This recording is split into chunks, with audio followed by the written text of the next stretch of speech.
하나님 말씀은 고린도전서 9장입니다. 너희도 상을 받도록 이와 같이 다름질하라 라는 제목으로 말씀을 나누도록 하겠습니다. 사도 바울은 자신을 가리켜 자유인이고 사도이며 그리스도를 직접 만나서 사도의 권위를 부여받은 자로서 고린도 교회를 설립하기도 하였기에 고린도 교회를 향하여 마땅히 권리와 자유를 행사할 수 있는 자라고 스스로를 소개하고 있습니다.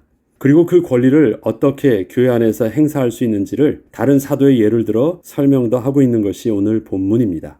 그러나 이것은 바울이 스스로 사도의 권리를 따라서 어떠한 대우를 받고자 함이 아니었고 그렇게 권리를 쓸 수도 있었고 그것이 정당한 것이기도 했지만 자신은 복음의 유익을 위해서 자신에게 주어진 권리를 다 쓰지 않을 것을 선택했음을 겸손히 알려주려 했기에 그러한 내용을 쓴 것이었습니다. 11절로 14절에 보면 우리가 너희에게 신령한 것을 뿌렸은즉 너희의 육적인 것을 거두기로 과하다 하겠느냐? 다른 이들도 너희에게 이런 권리를 가졌거든 하물며 우리일까 보냐? 그러나 우리가 이 권리를 쓰지 아니하고 범사에 참는 것은 그리스도의 복음에 아무 장애가 없게 하려 함이로다. 성전의 일을 하는 이들은 성전에서 나는 것을 먹으며 제단에서 섬기는 이들은 제단과 함께 나누는 것을 너희가 알지 못하느냐? 이와 같이 주께서도 복음 전하는 자들이 복음으로 말미암아 살리라 명하셨느니라.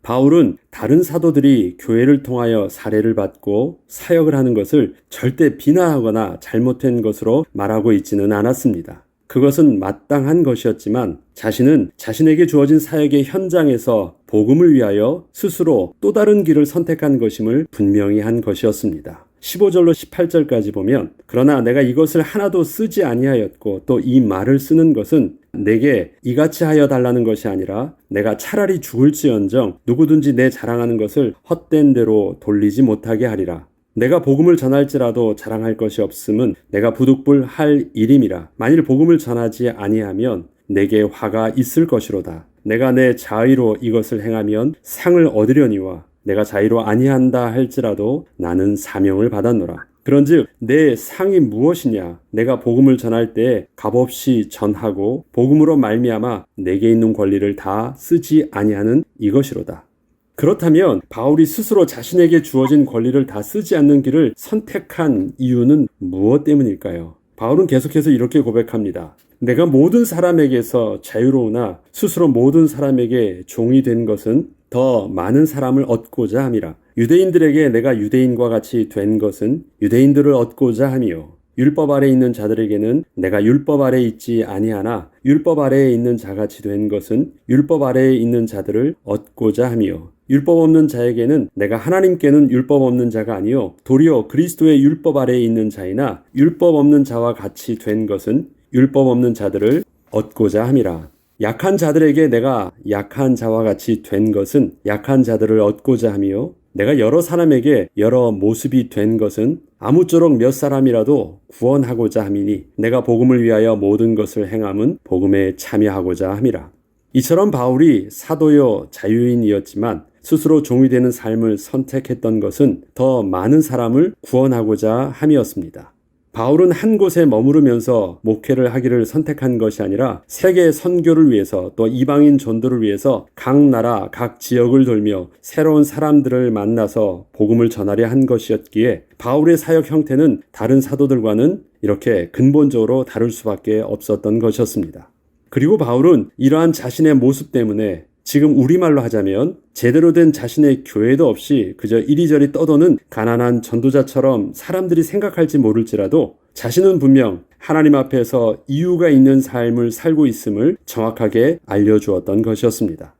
바울은 비록 사람들이 자신의 사역을 잘 알지 못하고 제대로 이해하지 못해서 사도요 전도자로서 제대로 인정함을 받지 못하고 있었어도 고린도 교회 성도들에게 자신은 사도요 전도자였음을 분명하게 어필하고 있습니다. 그 이유는 성도들이 바로 바울을 통하여 예수를 주로 고백한 그리스도인이 된 것이 분명하기 때문이었습니다. 그리고 이러한 사도의 직분을 아직도 복음을 모르는 이방인들을 위하여 감당하기 위해서 오늘도 자신은 여전히 복음의 종된 모습으로 나아감을 고백하였던 것입니다. 또한 바울은 자신이 비록 종된 모습으로 나아가지만 복음의 향방이 없는 자처럼 나아가는 것이 아님을 분명하게 고백하고 있습니다.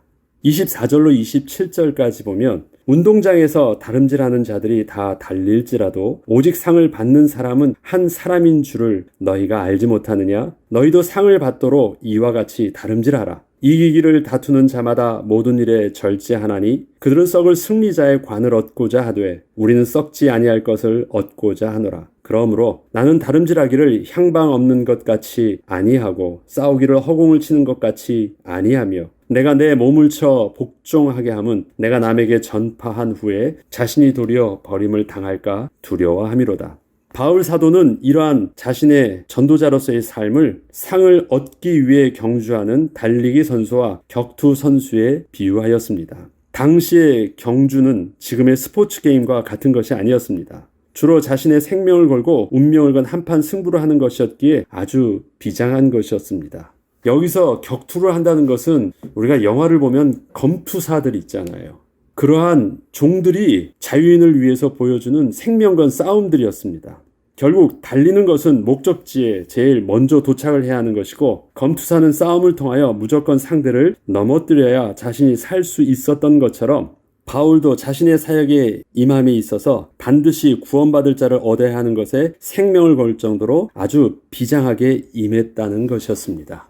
내가 복음을 전할지라도 자랑할 것이 없음은 내가 부득불할 일임이라. 만일 복음을 전하지 아니하면 내게 화가 있을 것이로다. 내가 내 자의로 이것을 행하면 상을 얻으려니와 내가 자의로 아니한다 할지라도 나는 사명을 받았노라. 계속해서 바울은 비록 자신의 종됨이 억지로 붙잡혀 와서 된 것이 아니었고 스스로 복음을 위해서 종됨을 선택했던 것이었지만 복음에 임하는 각오는 저들과 다르지 않은 모습이었던 것을 이렇게 고백했던 것이었습니다. 이처럼 바울은 그의 이방인 전도의 모습을 제대로 이해하지 못했던 예루살렘 교회와 몇몇 성도들에게 사도의 권위를 의심받고 무시당하기도 했지만 스스로는 복음을 위하여 무엇을 해야 할지를 아주 정확하게 알고 있었기 때문에 자신에게 주어진 현장 속에서 여전히 복음의 방향성을 잃지 않을 수 있었습니다. 바울은 오늘의 본문에서 다른 사도들과는 다르게 특별한 모습으로 감당하고 있는 자신의 사도 직분을 고백하면서 서로가 진정으로 바라보며 집중해야 할 것은 누가 무슨 사역을 어떻게 하고 있느냐가 중요한 것이 아니라 무엇을 위해서 각자에게 주어진 사역과 직분을 스스로 감당하고 있는가를 강조하며 사역의 본질은 복음 전도에 있음을 분명히 하였습니다. 결국 바울은 이기기 위해서 모든 것을 내려놓을 줄 알았던 것이었고 또한 고린도 사람들도 이렇게 살기를 바라기도 했기에 자신의 사도의 권리를 스스로 내려놓았던 것을 그렇게 특별히 언급했던 것이었습니다. 하나님이 택하시고 그 부르심을 따라 성령의 인도함을 받으며 각자의 삶의 현장에서 맡겨진 삶을 살고 있는 하나님의 백성에게는 반드시 남들처럼 이러한 모습으로 살아야 한다는 규정된 틀이 없음을 보게 됩니다. 부르심의 상을 위하여 달려가야 하는 삶의 방향성은 일치해야 하는 것이지만 그곳으로 나아가는 길은 하나님의 선하신 계획 가운데 어쩌면 우리 모두가 각각 다른 길로 걸어가고 있기 때문입니다. 하나님의 백성은 세상 사람들이 말하는 그 가치 기준에 맞는 그 행복과 그러한 좋다고 하는 그 모든 기준에 그 틀에 맞는 삶이 아닐 수 있는 것입니다. 어떤 사람에게는 부하기도 하고 어떤 사람에게는 가난하게도 하고 어떤 사람에게는 바울처럼 사역을 하기도 하고 어떤 사도들은 베드로처럼 사역하기도 합니다. 그러한 모든 길은 다를 수 있지만 바울이 지금 강조하고 있는 것은 그 길들은 달라 보이지만 하나님께서 주어진 사역과 삶의 형태에 따라서 달라 보일 수 있지만 서로가 모두가 지향하는 복음을 위한 삶의 초점들은 같이 맞춰야 된다는 것을 말하고 있는 것입니다. 우리의 삶과 사역에도 방향성이 분명하며 마침내 그 결과를 이룰 수 있는 축복을 성령의 인도하심을 따라 누리는 올 한 해가 되어야 하겠습니다. 바울은 마지막으로 이렇게 고백을 합니다. 운동장에서 다름질하는 자들이 다 다를지라도 오직 상을 받는 사람은 한 사람인 줄을 너희가 알지 못하느냐? 너희도 상을 받도록 이와 같이 다름질하라. 이기기를 다투는 자마다 모든 일에 절제하나니 그들은 썩을 승리자의 관을 얻고자 하되 우리는 썩지 아니할 것을 얻고자 하느라. 이 땅에서 썩을 면류관에도 그렇게 인생의 생명을 걸고 집중을 하는데 우리는 썩지 아니할 면류관을 향하여 우리의 수고와 우리의 집중성은 더 가치 있고 더 열심히 있지 않아야 하겠습니까? 올해 우리가 시작함에 있어서 하나님 앞에서 기도해야 될 제목들은 하나님, 올해 우리의 삶의 방향성이 명확하기를 원합니다. 그리스도 안에서 성령의 열매를 맺게 하시고 그리스도 안에서 성령의 인도함을 따라 우리를 통해서 단순히 열심히 살았다라는 것이 아니라 열심히 있는 우리의 삶이 그리스도 안에서 생명의 열매를 거두는 수확의 기쁨을 누리는 응답의 비밀이 올 한 해를 마칠 때는 있게 하여 주옵소서. 우리도 그러한 기도를 하면서 새롭게 시작을 해야 되겠습니다.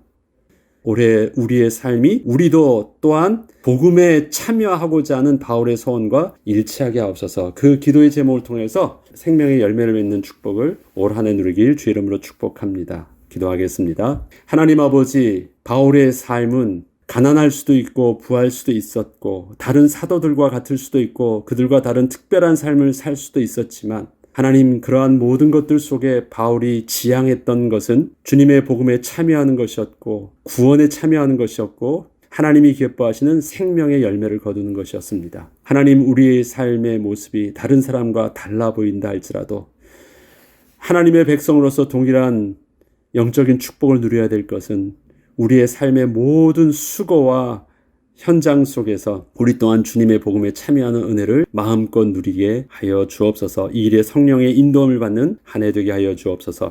감사드리며 우리 주 예수 그리스도 이름으로 기도합니다. 아멘.